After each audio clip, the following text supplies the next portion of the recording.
Our co-hosts aren't here, so I've invited Edward Brown here again, host of the Best of Investing, again for another exciting adventure of business tidbits. And this time what we're going to talk about is internal rate of return.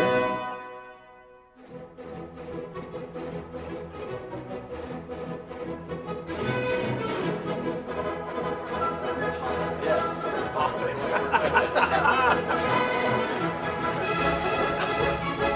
Oh, that one. No more of this. It takes a long time to hear about 5 seconds of silence before and after, so they're thinking, I'm going to go like this, kind of now they have to put out. Okay, ready? Here we go.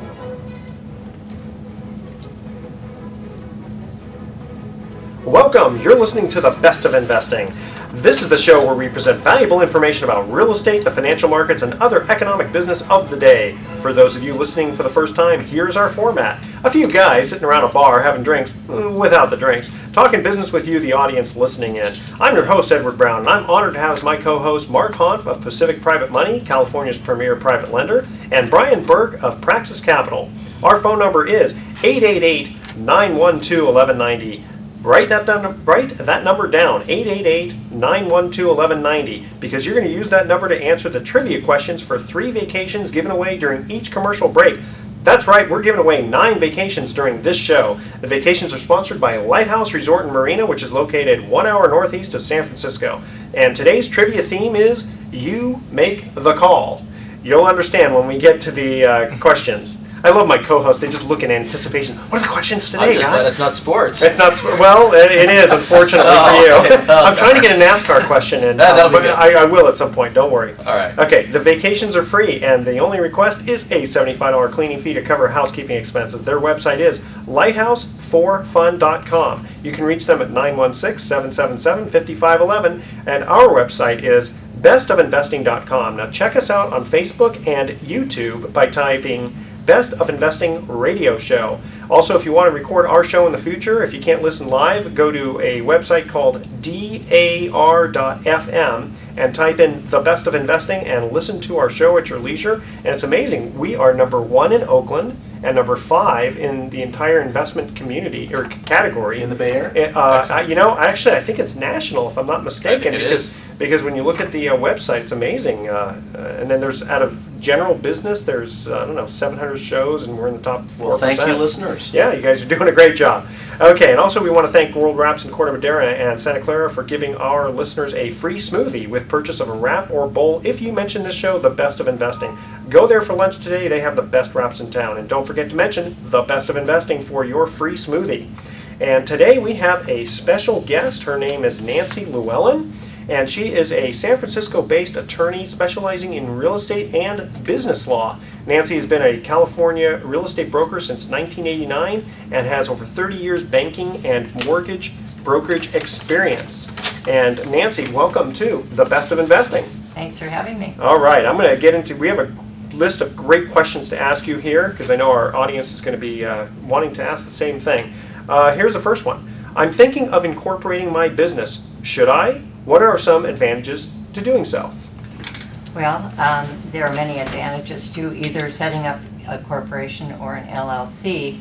I have a top 10 reasons that most people think about incorporating, and they include tax issues, personal liability issues, healthcare options, retirement pension plan options. You can appear bigger than you are.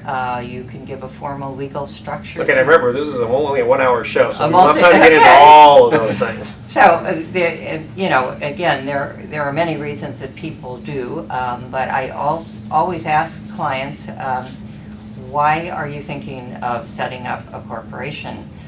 For a lot of people who don't have a lot of assets at risk, it may not make a lot of sense because it's not inexpensive to do. So you have to have some pretty good reasons for doing so. Well, Nancy, I know that I incorporated at the beginning of 2011 my private lending practice, and the reason I did so is because I got hammered the year before with Social Security taxes or self-employment taxes, and I found out by working with my CPA and attorney that if I incorporated in my case, an S corp, that I could pay myself a salary and avoid that big hit. So for me, it was a tax planning strategy. Absolutely. That is one of the things that I always ask my clients to do, and that is to include me in the conversation with their tax planning person, because very often an S Corp makes a great deal of sense for a lot of my small business clients. I have one today that I've just finished incorporating. And is the rule still the same about being able to avoid payroll taxes for an S corporation? Well, I mean, I know that the income or loss flows directly to the individual, but don't they get? Doesn't the IRS get a little bit funky about you have to pay yourself at least a minimum salary, and then the payroll taxes, Social Security, employee and employer? I'm not a tax expert, so I'm really not the person to ask about that, because Okay. I don't keep up on those things. Okay, well, we'll have a tax expert. Well, you next know time. Uncle Sam will get you if there's any way they can, right? That's absolutely right. That's it. So what about people that have a tendency not to keep their business and personal assets separate? I mean, I think it's really important that business is business and personal is personal, and doesn't incorporating kind of force you to do that? Well, you would think so. Unfortunately, keeping up with the corporate formalities is really a requirement if you don't want to be sued successfully. Because, I'm going to guess. It's called alter ego. well, it's actually called piercing Piercing the corporate veil. veil, yeah. piercing the corporate veil. That's right. And one of the But that's one of the things they do is they try to show a one little of the bit things alter they ego. do is to show that you are not keeping your personal and business life separate. And that's really for someone who's incorporating or putting together an LLC for purposes of asset protection. They want to be able to protect other assets from creditors. So in order to affect that, what you're saying is there's certain things they need to do, in this case like minutes, for example, on an annual basis. Are there other things other than corporate minutes that people need to do when they incorporate or put themselves in an LLC? Absolutely. There are, you have to have meetings, or you can have actions in lieu of a meeting that you document. You need to keep a separate bank account, separate from your personal accounts.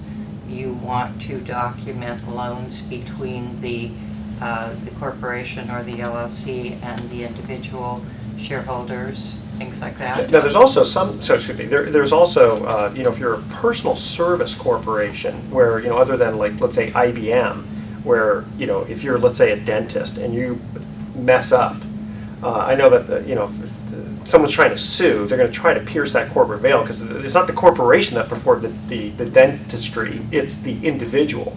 So how easy is it to pierce the corporate veil on that?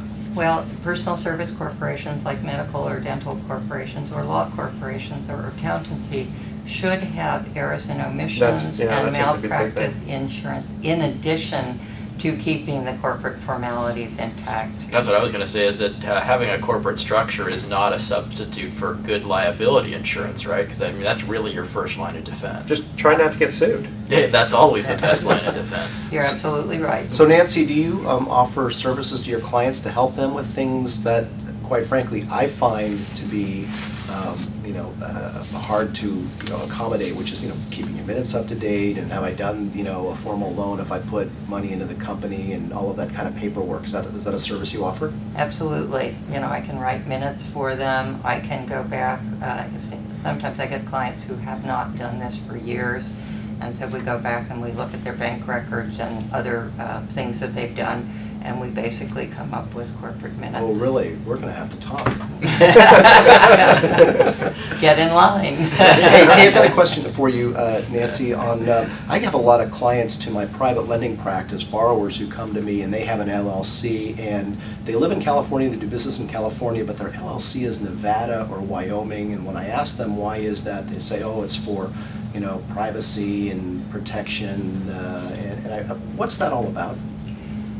Well, there's a lot of myth that Nevada corporations or Delaware corporations are better than California Oh yeah, you corporations. keep hearing all those ads. Oh, yes. We'll set you up for $150 and you never have to worry about anything. That's right. And in fact, if you have a corporation that is outside the state of California and you're doing business in California, you're going to have to pay the Secretary of State and the Franchise Tax Board extra money to the tune of around $900 a year in addition to whatever you're paying the state in which you're incorporated, because you have to be licensed as a foreign corporation in California. Why do I feel like saying, thank you, sir, may I have another? Well, I always just find it laughable when someone tells me it's for privacy, I don't want anybody knowing my business, and like Wyoming has special privacy laws, and it's like, I can do a Google search on it I and was gonna say find the out internet whatever I nowadays. want. You know, it's, Well, not only that, but once you register in California as a foreign corporation, they have all of your information anyway. There's and no that's avoiding required. So big I have problems. if I have a Wyoming LLC or corp, I still need to file in California as a If foreign you're doing corporation. business in California, yes. Unless I have a residence in Wyoming, which There was some kind of special LLC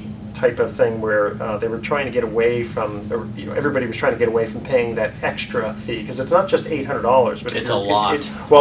if your gross receipts are over a certain amount, then the Franchise Tax Board says, well, we'd like to have an extra penalty Yeah, for we that. want a piece of that. Yeah. Well, So- the $800 is just the minimum That's the amount minimum, that yeah. you must have. But there's also, you can add on an additional 2,500 or an additional, I think it's 6,000, it's just Doesn't it go it's to like wrong, it's 11? just wrong. It's over 11,000 for the top fee, isn't it? Yeah, yeah, that's several. Okay, we are going to go to our first break here. We are in the studio with Nancy Lewellen, who is a real estate and business attorney. And here is our first trivia question. And again, remember, it's you make the call. Basically, you get to be either an umpire or a referee. Oh, darn. Yeah, that's okay, come on. All right, what is the call when the quarterback keeps the ball and gets tackled in his own end zone? All right, don't say anything yet. We come back from break and we'll get Like the I answer. know the answer. Like you know the answer. I'm looking at Brian again, a blank stare. Okay, the first three callers with the correct answer win a free 3-day, 2-night stay at the Lighthouse Resort. Their website is lighthouse4fun.com. Call 888-912-1190. That's 888-912-1190 to answer this question. What is the call when the quarterback keeps the ball and gets tackled in his own end zone? 888-912-1190. Make sure to include your name, address, email address, speak slowly and spell it out, and your phone number, and we'll be right back.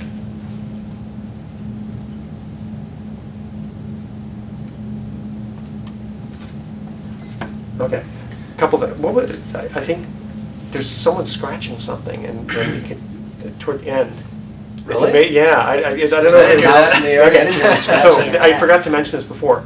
If you have to look at him over here, you can't do this. Yeah, you have to keep talking here. Yeah, you have to pretend you're pivoting like this. You Yeah. either can turn, you can turn like this, or you can go like this and just kind of look over with your eyes.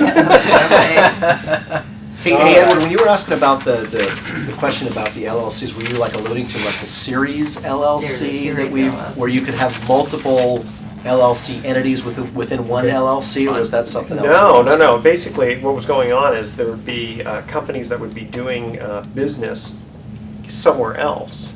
And if they had any business in California, they basically were trying to say, oh, well, you make $1 million? Well, yeah, but I only made 100,000 here. And they Yeah. were trying to nail them for just. They're basing it off of gross receipts, not net income. Well, So- no, but gross receipts, not necessarily I don't think it's gross receipts in California. It's just, It's anywhere. it's anywhere. Yeah, it's sort of like, So- as an example, if you had, I'm trying to think about this for a minute here, that, okay. If you have a lot of income and only, let's say 10,000 is in California, but you have $1 million income in Wyoming, as Right. an example, okay? You don't just get to take 10,000, put that on your tax return and go, oh, the tax is zero because it's so low. No, they say, you earned $1 million. What's the tax rate on $1 million? And then what's your percentage? I only had 1% in California, so then you only have to pay tax on 1% of something. You see what I mean? Yeah. But basically, whatever the highest tax bracket is, that's what they get you for. Oh, yeah. I always find it interesting how many people have their address in Reno, and I know they live in California, and they know they live in California, but they have a Reno Because address. no In Nevada theory, they go up taxes. there and stay a little bit, but get hot. that's their Well, headquarters. They don't have to pay and state in fact, tax. they may have no personal income tax. Oh, yeah. Again, depending on where they're making their money, but if they make a penny in California, the Yeah. state will, so. We almost ready? Almost, yeah. I gotta save this. Well, see, we're buying our apartment buildings in Texas, and of course, if those are Texas LLCs, it's all Texas income. We're not doing any business in California at all. it's a benefit for the investors because they're not paying any California tax. If they're paying it on the income they receive if they live in California. But if you live in, Texas and invest in California real estate, you're going to pay that California tax as California income. Yeah. But if you live in California and invest in Texas real estate, you still pay the California tax because you live in California, but you're not getting a double hit. Right. Does Texas have state income? Or They don't have state income tax. Hey, do you want to, maybe I can jump into question 4, kind of transition Yeah. from real estate to, business? Because that's actually a good one. I'm thinking of leasing some space for my business. Okay. How does that, What is it? your question number 4, maybe after the break, I'd jump into that one. Talking about leasing space for my business, Oh, is it a right. good idea to use an attorney?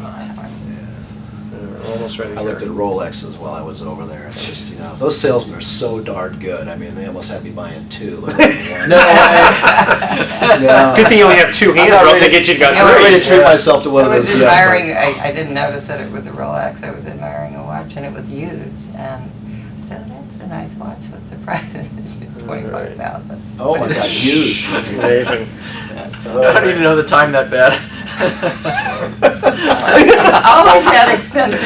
That's what cell phones are Yeah, for. exactly. That's I right. got the time on the phone if I really need to know Yeah. that In bad. fact, my son and I were talking about how, those TomToms. Yeah. I think they're going to go out of business pretty soon because you can get navigation on your Yeah, cell your phones cell now, phone, yeah. and a lot of cars already have it.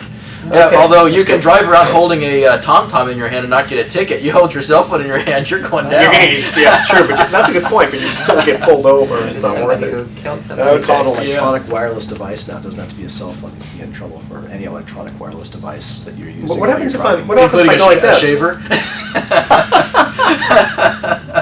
That's an electronic But you know what? wireless device. This is theoretically distracting, Oh, sure. right? Oh, absolutely. Or How about Talking- applying coffee. mascara? Or how about talking to my wife in the car? Oh, very interesting. Yeah. Is she a wireless device? Not yet. She's wanted to cut my wires a few times, but okay. You guys ready? Yep. Yep. Okay, you're gonna do the countdown, and remember, keep it like this. Even if you have Speak to go like into this. the microphone. All right, and we'll go right into your after I come back from the trivia question. We'll go right into it. Okay, ready?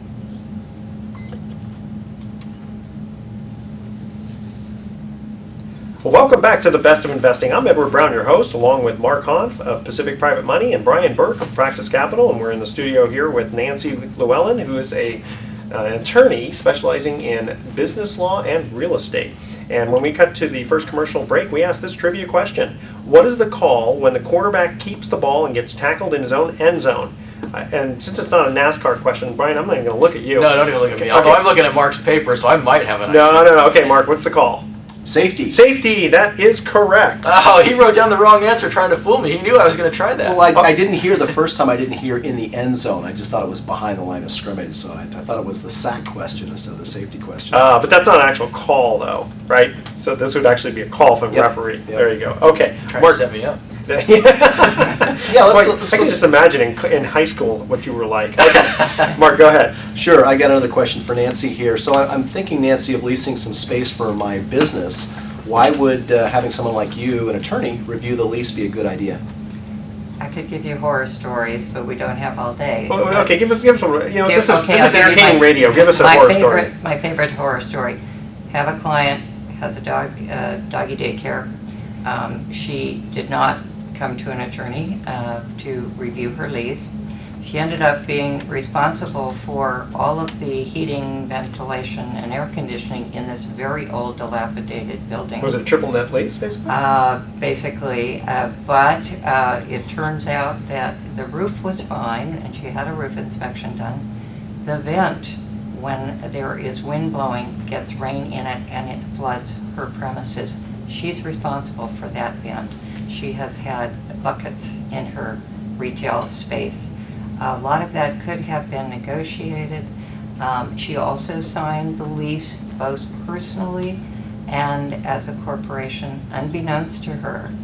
She thought she was signing as a corporate officer, but that's not the way she signed the lease. So she ended up being personally liable when she thought, this is a new business, I can bankrupt it, I can walk away from the lease. Wait, Wrong. okay, so the lease didn't actually ask for a personal guarantee separate. What it did was it made her sign on the lease personally. As in her That's name. kind of and- nasty. Sounds like a and in quadruple her- net lease. Yeah, and in her Yeah, corporate really. name. So both she personally Yeah. and the corporation are on the hook. You're just lucky that she didn't sign your name to it. Yeah, I'm Yeah.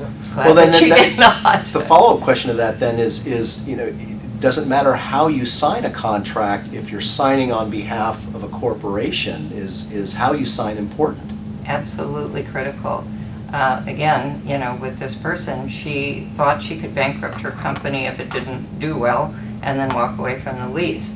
Had she signed Sandy Smith, president of Doggy Daycare, then only the corporation would have been on the hook. She would only have been signing as the president of the corporation. Instead, she signed Sandy Smith and she signed Doggy Daycare. There was a specific place for her to sign as an individual as well? Yes, But that's the how the lease- lease was drawn up, and she did not know any better, and And she of course, did you not. could have negotiated that out so that it would have protected her from that personal liability if she'd have signed Hopefully. correctly. Yeah, sometimes you don't know with landlords though, Well- if they'll even let you do that, but. Yeah, that's right, you might not Yeah, get the but lease. the thing is, the big thing here specifically was the vent. How much did it cost to fix? Oh, it's a lot of money, but it also is, making her retail space look terrible when her clients come in. She's got buckets everywhere. Well, you just say that's for washing the dogs in. Yeah, that's a good point. I was gonna say, the dogs don't like to have her getting rained on. Okay, I got a question for you. Okay, I can get a perfectly good contract from the internet without using an attorney. Why should I pay legal fees to do this? You hear the sarcasm in my voice? I Okay. do indeed. I couldn't Sounds like agree you've with done you that. more. I recently gave a talk on contracts to a group of photographers who were somewhat horrified by the time I got through with all of the things that their contracts that they've borrowed from friends and or gotten on the internet did not include. Well, each for one's their- gonna be different.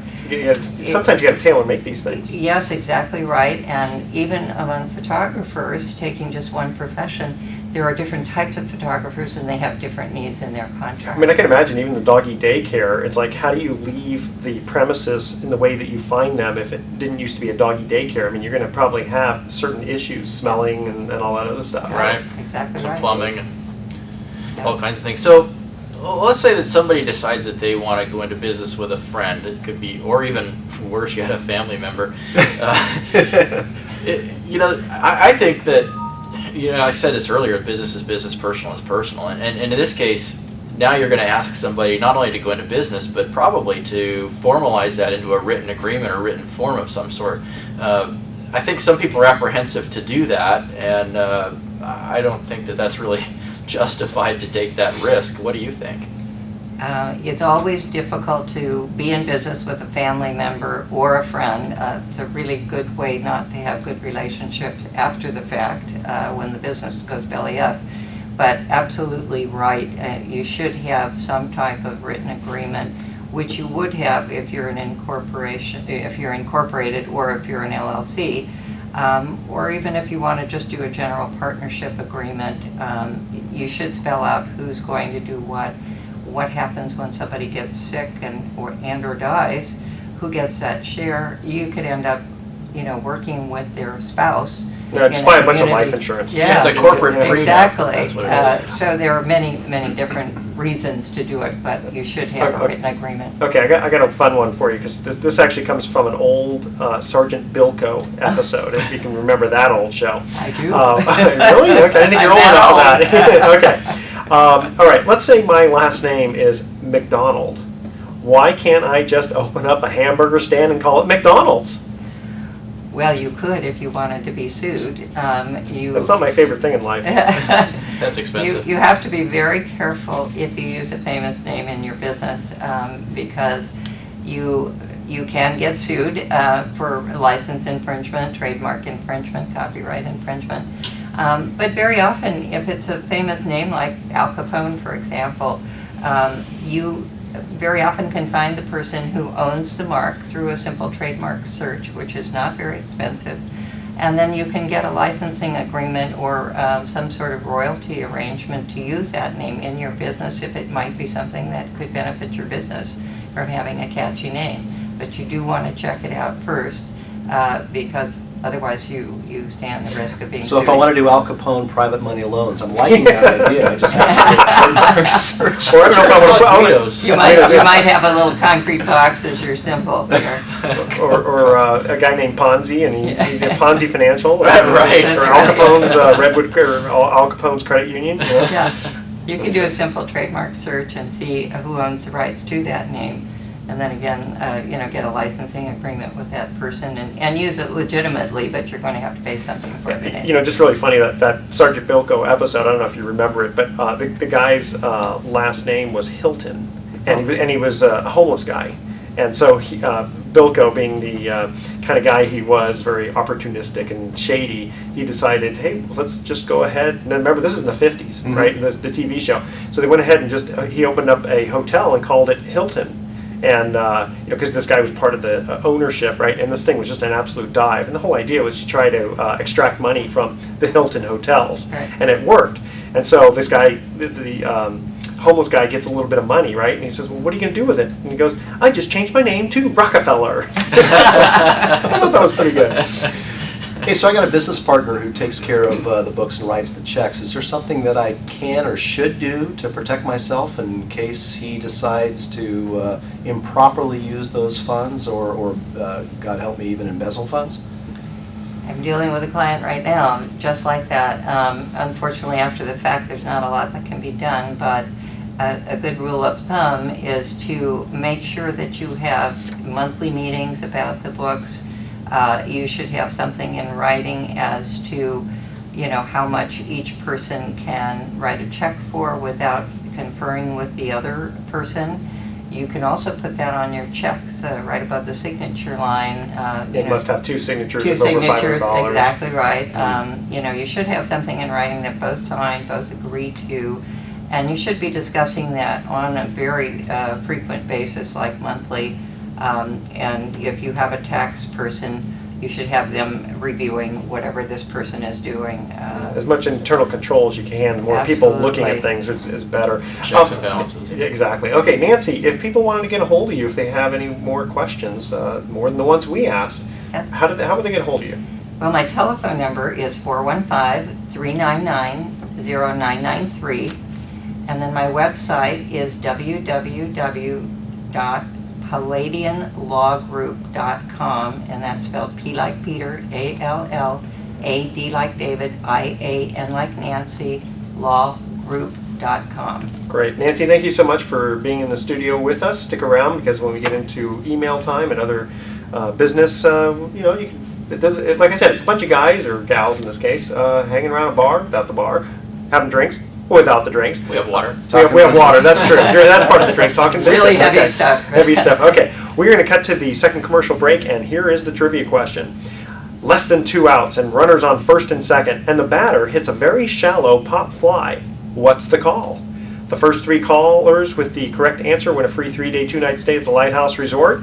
Their website is lighthouse4fun.com. Call 888-912-1190. That's 888-912-1190. You guys are funny.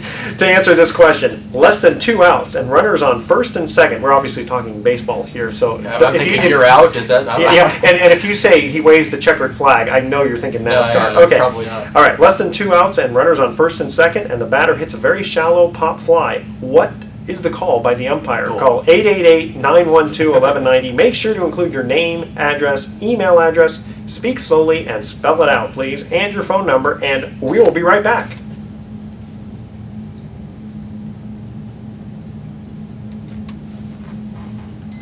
Excellent. That one I'm not 100% sure of. Ooh, stumped him. That's why a shallow pop fly that isn't quite going out into the outfield, and the reason is because, let's say it's a shallow fly ball, pop fly to the shortstop, and there's runners at first and second, and there's nobody He can out. intentionally drop it. Yeah, he can wait, have it just barely hit, drop it, and then boom, he throws to third. They go to second to the first. Right, That's right. right. You can't. You have to tag up on a fly ball. So Right. I think they figured So that it's back not in the automatic 1880s or 1890s. Yeah. It's kind of like writing a contract. Every paragraph in a contract comes from having something happen, or a lawsuit, that's or true. some type of a dispute. that's so why some of we'll the put legal another documents are paragraph in horrible. there. Yeah, No, right. it's terrible. Yeah, That's how they get 30 pages long. every one of those paragraphs Yeah. resulted from an infield pop fly. Well, Well, Yeah. you've seen the IRS, the new form for Yeah. income taxes. Just, you know, two lines. How much did you make? Next one, send it in. I like Send mine it that in. just goes like this. Yeah. Yeah. Unfortunately, you can't do that anymore. That's what handshakes used to mean something, right? Yeah, but you know what though? In all honesty, there still could be miscommunication. I mean, honest miscommunication. Oh, yeah. You know, I thought you said, Well, that. then people No. forget 4 People years forget, later yeah. what they That's said. true. Right, you know. exactly, yeah. You know, memories fade. So I get hot, and you tell me not to roll up my sleeves on my leg, huh? Well, you know the Shoulder and leg? the last show we did, the last show, when Michael was here, Yeah. I zoomed in on your leg and you were all the way up to here. Oh, I know. You should see me wear. Next time I wear shorts, mine is that makes tan. it easier. And that's gonna be part of You're the hot show. and I'm cold. You betcha. Next time I'll shave them. I thought you were wearing shorts. I did. you know what? I usually do, but He doesn't come in with shorts, but he. I'll wait till you wind the. 5 seconds silence. Tick, Okay, tick, okay. tick, tick. Scratch. You know, if you want, I'll just go 1, 2, 3, 4. You know. I love teasing him. We had this one. This is funny. I'm glad this is being taped because you got to hear this one part. I set Mark up purposely. I told him ahead of time because I love teasing him. He knows I love him. You know, I just tease him in a fun way, right? So one of my thoughts for the day was, hey, Mark, smell this rag. Does this smell like chloroform to you? And he goes, well, wait, hold on. And then nothing, right? I go, Mark? Don't worry, next week, Mark will be back. He'll have woken up by then. It was fun. We have a lot of fun. So Okay. there's going to be pepper spray coming out of the vents here one day. Oh, God. Only if you go shopping. You just never know what's Oh going yeah, on you're here. scaring me. Okay, ready? Here we go. 5 seconds of silence.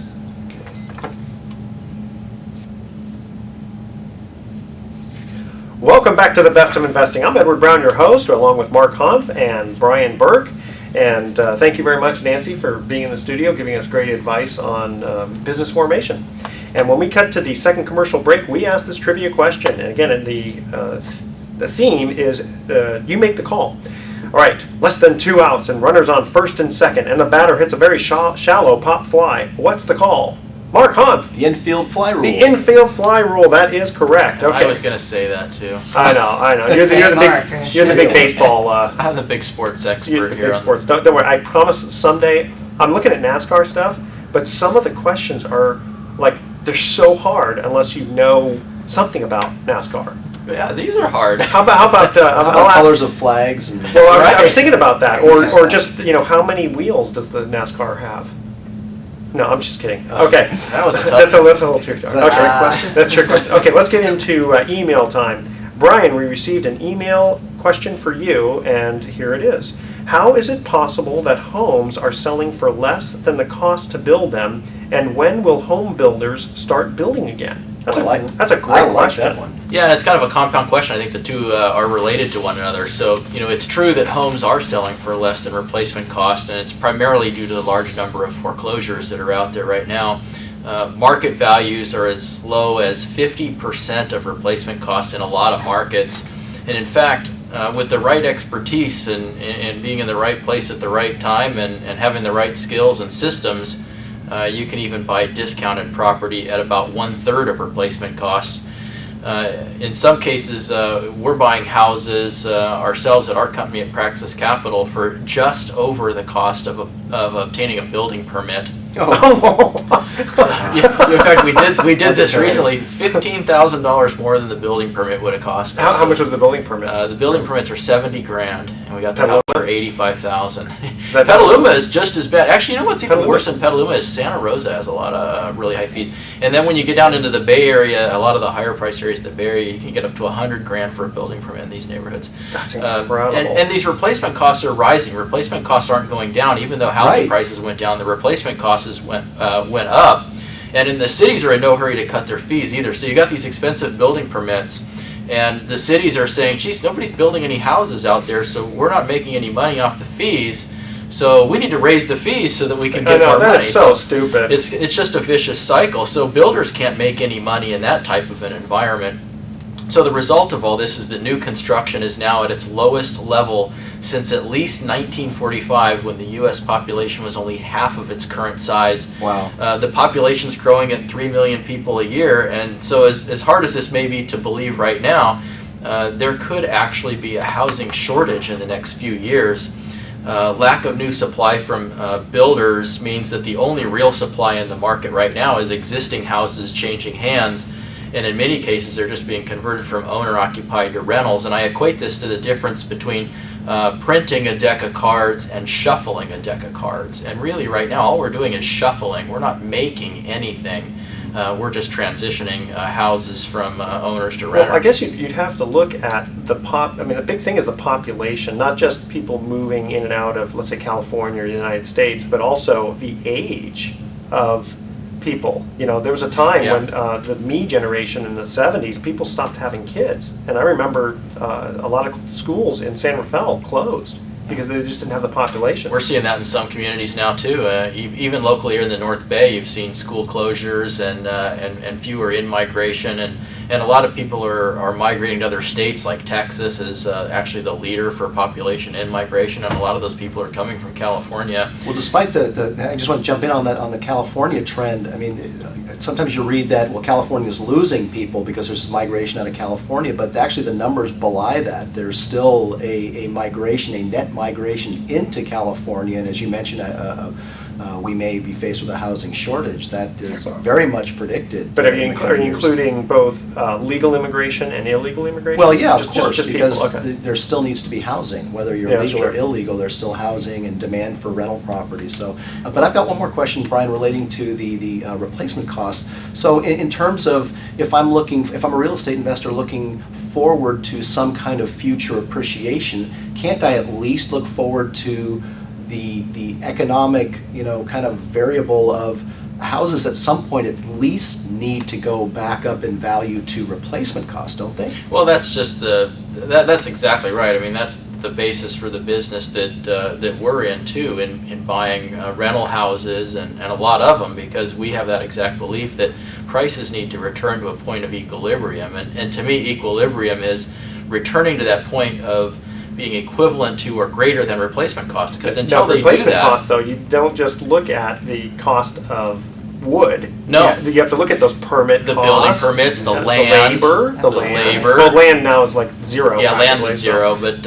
all of those components are all elements of this replacement cost. So when you have replacement costs in the mid $300,000 range and houses in the mid $100,000 range or low twos, there's a big disparity there. And so as to the question of when will home builders start building again, they won't start building again until there's an economic incentive to do so, and that's going to happen once those prices return to an equilibrium with cost of replacement. So I think there's good news on the horizon, because I agree with you. The value of existing homes need to increase to the point of replacement costs. Otherwise, there isn't going to be new building, and we will have housing shortage. And when you have housing shortage and you've got demand for it, that also will then drive up the pricing. So I see the economic variables in favor of the real estate investor. It will, and it goes a little bit beyond that too. I mean, some people tend to think that as soon as builders can start building, and they'll do exactly that, and that all of a sudden there's going to be this rush of construction, which is going to absorb the demand that is going to be placed into the housing market. And I don't believe that's going to happen quite the way people think. If you look at areas like Arizona, where there's land available everywhere, there's a lot of people out there owning large parcels of land that as soon as the market returns to equilibrium, they could start building again right away. But here in Northern California, where we're buying, it's a completely different story. There's not much available land here. Not much of it's owned by developers at a stage where they could get right into building anytime soon. Well, also you have to go through the process. You can't just suddenly own a piece of land. Years. Yeah, it takes years. My partner's got one Environmental piece of report. land that he's been trying to entitle for 11 years, and that's how long it takes to get through the process in some cases. And even maps that are out there and existing and were approved during the peak of the market but were never built on, still can't go right in and get started right away, because those maps they have limited lifespans. The maps will expire. They got to go back and renew them. In a lot of cases, they have to redesign those subdivision maps because they were 3-story houses with 0 lot lines right next to each other, and that's not what the marketplace is looking for. Yeah. Or so it's going to take a long time to get the supply chain ramped back up. I've got an interesting tidbit here that really dovetails into something that Edward, you were saying, because what you were saying, that we got the aging population in the 70s. Not a lot of people have kids. Well, I've got an article here. What many folks may not know is actually the millennials are also known as the echo boomers. those born born in the 80s up to 2000, that's actually now That's the not the Y. largest. That's not the Y generation, right? Well, I mean, there actually, was no, the baby boomers, it's- the X generation, Y generation, I think and then these this. are after that, I think. Let me correct It is. myself, it's Generation Y. Generation It is Y, Generation also Y, known as okay. Echo Boomers, is Okay. actually the largest segment of the population you right gotta- now. But Okay, I'm sorry, go ahead. the interesting thing about that age group, and you're talking about 25 to 34 years old, is that since 2003, every year, the percentage of people that age who've been going back to live at home with Oh, their wow, parents that's has been huge. going up. So it's Yeah. now at 6%. And they're going to move out at They're some going to point. move out because Yeah. when those same people are polled, they all want to own their own home. Well, at some unless they point. wait for mom and dad to die and then they take over the existing house. But basically, if you had a bunch of baby boomers, eventually, in theory, those people had kids, right? And that's probably why this we call it the echo. Yeah, the Echo Boomers. So But then you have the so- people that have 3 and 4 children, and then they have to sell the house, or one buys it and. Mhm. Yeah, they're going to need more than one, that's for sure. But you're right, absolutely, Mark. I mean, the younger generation has done a lot of coupling over the last 5 years since the market downturn, and there's going to be a massive uncoupling once the economic climate supports that, and the housing market is not prepared for it. You know, there were only 551,000 housing starts this year, and it takes 1.5 million housing starts to keep up with population growth. So where are these people going to go when they do start that uncoupling process? Absolutely. So Pitch a tent. Yeah. So again, I think Occupy. the numbers are good for the real estate investor. I mean, I know we've had now, 4 or 5 years of negative numbers here, and it's tough to look ahead and go, well, when is it finally going to recover? When every year we're looking at predictions of a recovery and it hasn't happened, and now they're saying in 12, well, now it's going to be 2013 before we see any semblance of a recovery. I think if you're looking at a 3 to 5 year, which I think if you're investing in real estate, you really need to be looking, I think the numbers look really good in terms of demand and supply and replacement cost, all the issues we were just talking about. Okay, we are going to cut to our third and final commercial break. When we come back, we're going to have email time for Mark, because there was a great question that we Excellent. received from a listener. Okay, here is the third and final trivia question. In hockey, and I'm not a big hockey person, but I thought, that's kind of fun, let's do this. Okay, in hockey, a player shoots the puck across at least 2 red lines, the opposing team's goal line being the last, and the puck remains untouched. What's the call? That's a tough one. Okay, the first 3 callers with the correct answer win a free 3-day, 2-night stay at the Lighthouse Resort. I see some shrugging of shoulders there. Okay. 4 fresh tires. Wow. on You one get thing of 4 fuel. fresh tires. Okay, their website is lighthouse4fun.com. Call 888-912-1190. That's 888-912-1190 to answer this question.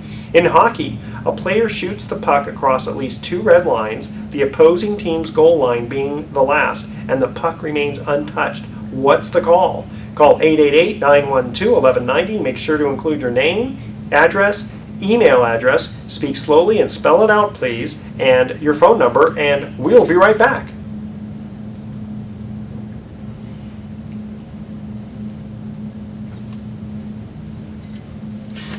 So, you know, something interesting you said there, Mark, about how the recovery keeps getting pushed back. And they say, okay, 2012, now it's 2013 for this recovery. I equate this to grabbing onto a slingshot and you pull back. And the longer you keep pulling back, as soon as you let go, you know, I it totally just- agree. Yeah. If you pull back just a little bit, it doesn't go very far. Yeah. But they keep delaying and delaying this recovery. Mm-hmm. They being like there's some government. Who are they body anyway? They are the 1%. You know, but The 1%. they being the population at large, but you know, as this continues to happen, I just think that it's gonna, when the recovery does gain legs, it's gonna gain legs quickly, and it's gonna go quite a distance. Yeah, I agree. I personally, I hope it doesn't return to a 20% annual spiraling out of control Another craziness. Bite your A tongue. bubble. Although I think, well, that bubble was Unless you driven happen by. to be an investor. Yeah, in which exactly, case it's a yeah. good thing. And if you own a lot of real estate, then that's exactly what you want. Well, actually, though, you know what? I own some stuff in the Silicon Valley, and I'll tell you, it was a little unnerving with all of the rents going crazy during the dot calm. Yeah. And unfortunately, I missed it because I had leases that had started before then. Right. So I got to watch all of these great rents Oh, go like this, and I no. missed it by the time that my leases came So due. then It you was were the out. dot bomb. Boom! That's very hard to time real Oh, estate. Yeah, I agree. Nothing like watching a feast that you can't participate in, That's huh? right. Thank you. That's exactly what it I'd like was. to think that the appreciation will probably be more normalized, because if you don't have basically cheap or free money priming the pump, you're not likely to see that 15-20%. It's going to be annual- legitimate appreciation. It's Legitimate going to be happening appreciation, for yeah. legitimate reasons. Yeah. You know, it's like, Supply and demand, not because anybody who fogs a mirror can. well, get when they real say estate. where's the bottom in the real estate market, Yeah. and we had a bottom in January of 2009, right, and it kind of troughed out. Then prices climbed because they had the first-time homebuyer tax Yep, credit, yep. and the prices climbed yeah. a little bit, about 15-20%. Cash for clunkers. Exactly. So it was kind of a false bottom, and then that ended. It fell back down. It's right back to those same lows in January of 09. But at least in my belief, I think this is a real and legitimate bottom. I agree. Different than these false bottoms that happen because they get propped up by some kind of stimulus. Right. Yeah. Now the worry is, what do they do next? Do they continue to try to manage and mitigate the foreclosures? Or do they just say, No, what they do We can't is solve the they problem, make let it it the old happen. fog and mirror thing. Yeah. Just go ahead. Sure, you can afford that's what it goes back to. Is it's Yeah. like, well, to support the housing market, let's just give the mirror foggers a Yeah. loan. Well, you've Well, got that's gonna be Fannie very and Freddie interesting. whose inventories of foreclosed homes Yeah. are growing, and they're now using third-party assistance to rent those out. They're Yeah. going to be the single largest property landlords in the country shortly, Yep. if they're not Did already. a music video with him and his wife or whatever standing in front of B of A doing this music video about B of A, close our loan. It's been 45 days. We've missed 4 closing days. It was kind of catchy actually. wow. So they, what they do? They closed his loan and they paid the per diems that the seller was trying to close him late. Okay, this segment That's good here PR. is going to be just about 8 minutes. Okay, I think so we we're ran gonna- along. Yeah, we did. All right, well, that's good. Okay, you guys ready? Yep. We're born ready. Yeah, I like that. I'm a professional. I'm always ready. Of course. Okay, Fire away. there we go. Oh, Mark's got to. No, I did it already. I'm done. I'm done clicking. He's got to wind his watch. That must be a cheap watch if you have to keep winding it. He's got to wind it every 11 No, minutes. wait, you're winding it as a timer? I'm setting the little timer fob on it, so Okay. I know when 10 minutes. He's got one over there too. I've got the newer version. This is version 2.0.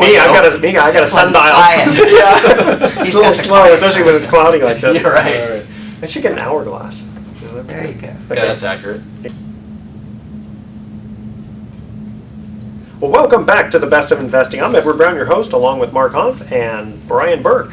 And we asked this third and final trivia question at the commercial break. In hockey, a player shoots the puck across at least 2 red lines, the opposing team's goal line being the last, and the puck remains untouched. What's the call?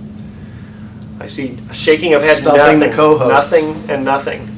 Yeah, and as soon as I say it, you guys will say, oh, I've heard that term, but I never knew what it meant. Goal. No. No. Icing. What? Icing? Icing on the cake? That's You've it's never heard of cake, yeah. Icing on the puck? Never heard of icing. Oh, okay. I'm sure some of our listeners have heard of that. Okay, Mark, when we cut to the break, we didn't get quite a chance to ask this email question we received for you. Mark, why did you grow that beard? No, I'm just kidding. No, it looks very good. I've Very got a good face for question. radio. You got a That's face- my no, Hawaiian that's your return Hawaiian from look? vacation beard. No, it looked very good. Okay, here's your question. Do you charge borrowers upfront money before funding a loan? That's a good question. That is a good question. Well, the answer is, well, first of all, for new listeners, my company, Pacific Private Money, makes privately funded, also known as hard money loans, to real estate investors in the Bay Area. We're one of the fastest growing companies. In 2011, we did almost 160 privately funded real estate loans, mostly to fix and flippers or people collecting rental real estate. Guys like me. Yeah. So we made an awful lot of loans this year, and one of the things I think that make us stand apart from some other private lending companies in California is that we do not charge any upfront fee. And in fact, I would recommend anyone out there who's considering investing in real estate and might want to leverage their existing capital by using private money or a hard money loan, that whoever they talk to, if that company asks for an upfront fee or some kind of upfront commitment fee, you should really turn the other way or make some Or phone call calls. Pacific Private Or call Money. Pacific Private Well, Money. okay, I got. This is kind of a hard question then. All right. So what do you do when a borrower says, "Oh, Mark, I love your rates, love your terms, great points, and all that," and has you start going down the path, gives you financial statements, tax returns, the whole thing, and then decides, "Nah, I don't need the loan." You know, it's a quandary, and I will tell you, I have had probably half a dozen deals go all the way to loan docs, and the borrower backed out last minute. And you know, we'll ask them to pay us at least a nominal fee. Usually, we don't collect the points. Maybe it's a documentation fee of $6.95 or $9.95, well, depending on the size of the deal. And oftentimes they'll pay it. But if they don't, life's too short to go after someone for. You are a costs and better fees. man than I, because years ago we thought we were doing a loan, and our attorney actually had to work on Christmas to get this done. Yeah. And they bagged it at the last minute, and Oh, that taught that's me the just lesson wrong. that we were charging up front.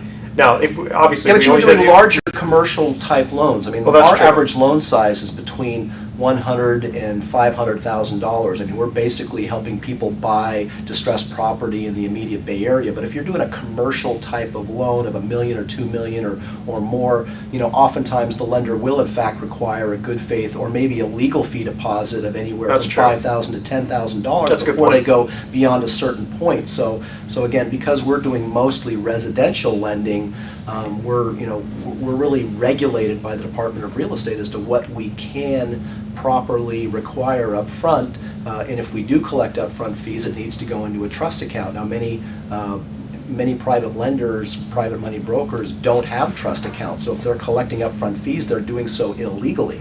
So it's really a fine line in a business decision. But the bottom line is no, we do not ask for an upfront fee. We basically get paid when the deal closes. And your loans and your terms are so competitive that, unless there's As far as private money goes, yeah, Unless somebody absolutely, hits we're the competitive. lottery, they're going to probably take your loan, right? I mean, unless they didn't need it because they hit the lottery. Well, people they don't would walk take it. away. I mean, only in a couple of instances did someone, we found out they were actually, had another private lender working at the same time we were, and basically when we both got to the finish line at about the same time, and they chose one over us. And I wasn't thrilled with that, but that's normally not what happens. It usually falls apart through no fault of the Yeah. borrower. But you know what? You keep a good ethic reputation. It'll come back to you. You'll get referred, or that guy might come back to you himself at some point. Well, it is good. It's good karma. Again, what goes around comes around is something I've always, believed to be true. And you just, if you're fair and friendly with people, you just understand that when you're in a business like this, that you're not going to make every deal. Not every deal goes through. Real estate deals, fall apart. Any real estate agents out there know that they may have spent, hundreds of hours on a transaction only to see it unravel at the very end, and they don't get paid. So. Well, also what I appreciate on the other side of the equation is that you're very fair with your investors. You're not greedy. You pay them a very high rate of return secured by the real estate. Right. That's true. We usually give 1% under the note rate, which is pretty competitive. So if the note rate is 10%, the investor receives 9%. Our average note rate to our borrowers today is between 9 and 11%. That's where the vast majority of the cost of funds comes in, and so our investors would then get an average range of 8 to 10% return on their money. So yeah, it's Gee, I don't know, 8 to 10% in today's market. Is that good, Brian? Yeah, that's pretty good. Okay. That's pretty good. I mean, well, I suppose you could go do treasuries at 1/4% if you'd rather. And my mattress, that's paying That's zero. paying zero. That's yeah. right. So Brian, and you're in a slightly different business model than what we do at Pacific. At Pacific, we're just strictly lenders, but so our investors are investing in our individual notes, but you've got some programs where your investors can participate on the equity side for maybe even better than the types of returns I'm offering. Well, I guess the difference really, Mark, is the investors that are investing with you are investing in a secured note. They're getting paid a note rate, and it's a great coupon rate and good return that they can count on and rely on. And but sometimes investors that are in those programs look at the guy that's actually the purchasing the borrowing, real yeah. estate and going like, wait a Oh, minute, I want that that guy return. made more money than I did, so how do I get on that side of the fence? And Right. that's kind of where we come in, as we give investors, our investors with our company, an opportunity to participate on on the profits that the guy that's doing the buying, fixing, and flipping, or buying and holding is making, because sometimes those returns can rival what the lenders will get. The bottom line is that if you're an investor out there and you're not real thrilled with your stock market returns or your bond returns this year, and Or your bank returns. or your bank returns, and you're wondering how to kind of get in on a real estate secured or a real estate equity participation, you really need to, you owe it to yourself to look at either trust deed investing through a company like Pacific Private Money, and you can find more information about us at pacificprivatemoney.com. Hey, fancy that? Yeah, imagine that. Real simple. That's pretty creative. Or a company like Brian's, Praxis Capital. How do they get a hold of you? It's www.praxcap.com. It's praxcap.com. Great. Good. Well, thank you, team, and Nancy, thank you again for being in the studio. Thanks for having me. You're very welcome. Okay, here are our thoughts for the day. What happens if you go on the witness stand and when asked if you swear to tell the truth, the whole truth, and nothing but the truth, you answer no? What happens then? You're an attorney. Objection. What happens if that objection? She's just laughing. Okay. And, okay, this one's kind of nasty here. If I had my legs amputated, would I have to change my height and weight on my driver's license? Ooh, that's bad. Where did you find that? That's bad. Tune in next. I found it. Someone sent it to me. Yeah, that's it. That's the ticket. Thoughts for the day. Okay, tune in next week to the Best of Investing. We're going to be giving away 9 more free vacations for answering trivia questions and hopefully having better thoughts for the day. Thanks for listening. On behalf of our team, I'm Edward Brown, wishing you the best of investing. So long.